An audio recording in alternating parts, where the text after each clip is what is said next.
Okay, guys, I've been home 2 hours. I've had a chance now to digest. I'm still buzzing about this movie. As you can see, The Batman, directed by Matt Reeves, starring Robert Pattinson, Zoe Kravitz, and Paul Dano. What they just did was absolutely incredible. John Campea from the John Campea Show described the Batman movie. It's not the perfect movie, not the perfect comic book movie even. However, the perfect Batman movie. And I wholeheartedly agree. This is probably the best iteration that we've gotten from Batman from anybody. Matt Reeves understood the Batman, kind of how Ben Affleck and Snyder kind of understood the Batman, but to a whole nother level, where maybe we would have gotten this in Affleck's Batman movie that he was going to do. But just wow. First of all, the trailers promised us that we were getting a dark, gritty, visceral, angry Batman. Checked every box. That we were going to get a detective movie. Within the first 5-10 minutes of the movie, Batman's already in detective mode. It's awesome, and it's throughout the entire movie. He's in detective mode. Pattinson's Bruce Wayne, Batman, and Bruce Wayne. There's not really much difference to the character. The one thing everyone's always given Affleck for it is Affleck's always understood that the mask is Bruce, and that Bruce is dead. That there's only Batman, and I think Reeves and Pattinson understood that completely. There's no playboy philanthropist Bruce Wayne in this. No, he is a damaged soul, and it shows. He's kind of an alien. He looks around. He's very quiet. He never really needs to raise his voice except when he needs to be heard. It was just, I was blown away, absolutely blown away. Paul Dano as the Riddler. I know I said it coming out of the theater. If you've seen Seven, John Doe. He has a mix of a little bit of John Doe and Kramer from the Saw movies combined, and he's terrifying. The minute you are introduced to him, he is absolutely terrifying. It's perfect. He is a perfect foil, especially for this story that they're telling of Batman. This is year 2 Batman. This is not our established Batman. This is not the Batman that we've all known. So if anyone has a problem with the way the Batman is shown, understand where he's coming from. This is only year 2 Batman. He's not 10, 13, 15 years grizzled old vet who understands. He's still learning who he is. And he even kind of says in the beginning of the movie that he's like a voiceover. He doesn't really understand what he's doing, but he knows he has to do it. And it's so well done. Zoe Kravitz and Pattinson, the chemistry between those two is off the charts. The minute you're introduced to both of them on screen together, you can feel the tension, not the tension, but the fireworks. That there's a palpable there that, yeah, this is just, her Catwoman, her Selena Kyle is beautifully played. She is the cat burglar, and they show you that she's a cat burglar. They really go into detail, not fully on her backstory. There is something to do with her backstory that I'm still on the fence about. I don't want to go into spoilers about it, but you might see when you hear. It's like, okay, I can see what they're doing. I'm not sure I like that, but for the purpose of the story they're telling, I'll buy it. The introduction of the Batmobile. Everyone was making complaints when the Batmobile first was shown. They were showing, oh, it's just a muscle car with a rocket. It is a muscle car with a rocket attached to it, but the way the sound design, when you were first introduced to the Batmobile, you will get chills. I have chills literally thinking about it right now. It's phenomenal. What else? Some of the Penguin, Colin Farrell. unrecognizable. We've already said, we all said it from the images. It didn't even look like Penguin. Unrecognizable. A great character. The fact that we're getting a rated R Penguin spin-off show on HBO Max within the next coming years. The way this movie plays out, oh, you're salivating for that when that comes. Jeffrey Wright is awesome as Gordon. This is probably the best interaction. I always liked Gary Oldman and Christian Bale's Batman and Gordon dynamic, but this is probably the closest to the comic where Gordon isn't just, picking up the pieces from Batman. He works alongside Batman, and it's really great to watch. The way they dive into how Gotham. This is where I'm going to cinematography and just the way Reeves directed this.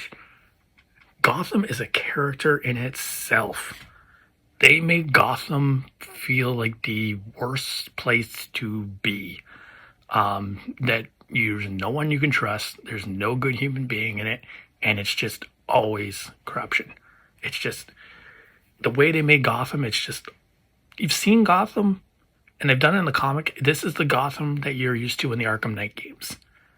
This is the Gotham that you wouldn't want to live.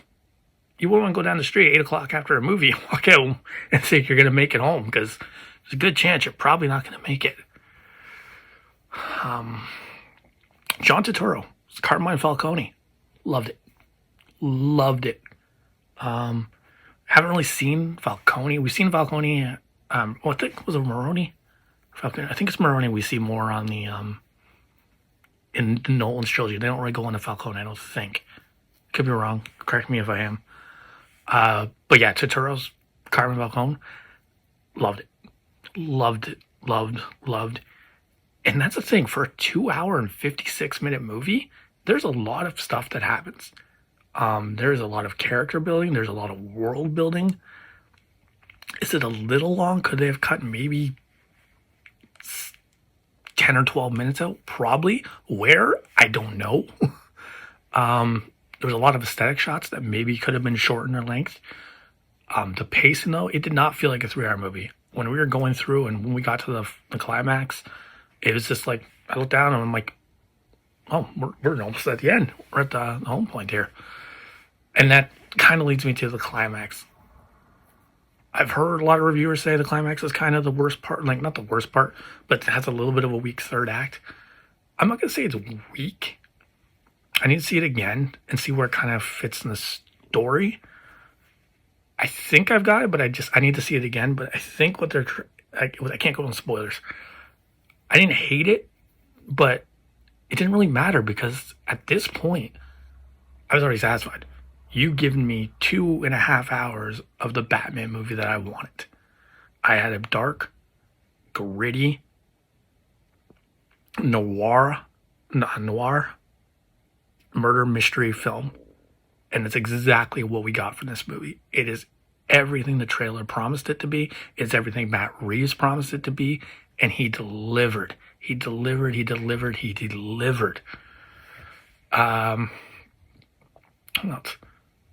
I really liked some of the things I really like were the way they introduced Batman. Batman is in the shadows a lot, and I love, there's an opening scene. I don't want to go in spoiler detail about it, but the way they do it and the way they introduce you to the character of the Batman, you can feel what that bat signal means to Gotham criminals. And it's really, really well done. Like, really, really well done. What else we've discussed? I don't really know what else to go into without going to spoiler heavy. The score. Giacomo's score is, it is a chef kiss. The car chase scene that we see in the trailer is incredible. From just that little tease we got in the trailer to the actual full scene played out is absolutely stellar. The score over top of it is just, this score is beautiful. You're gonna want to listen to this. is the Batman movie I wanted. And I think anyone that sees this movie that has a problem with this movie, I don't know why. You're going to have a problem with this movie. If you truly know the essence of Batman is the Batman character itself, he is not the Adam West character. He's not Joel Schumacher's Val Kilmer or George Clooney, where he's got one-liners. He's not even Bale. And Bale is probably the, some people's, I gotta see it again, but I know I said in the theater reaction, Keaton is still here, and then I kind of have Affleck. I'm gonna go with Pattinson here, but those two are probably gonna swap, and they could even go to the top. I need to see it again. I've seen Batman '89. It's like the first Batman movie I've ever seen, so that's ingrained in me. Michael Keaton will always be my Batman, but Pattinson's performance is absolutely incredible. What Reeves gets out of him, it's incredible. All right, I think that's pretty much everything I'm going to cover. Comment below, guys, if you want to talk about it when you see it. If you want to hit me up, have some questions about it.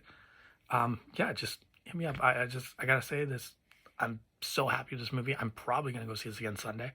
I haven't decided 100% yet, but I'm thinking Sundays. I'm probably getting a second view into this because I can't wait to see this again. I walked out of the theater and I was just floored, absolutely floored and impressed. And I'm gonna give it a 9.5 out of 10. I think that's my score, a 9.5 out of 10. I'd give it a 10, but again, I think the third act's a little. It's okay, a little anticlimactic for what they were building. But again, I think there's a reason to that because I think there's more to the character of Batman that would be tied into it.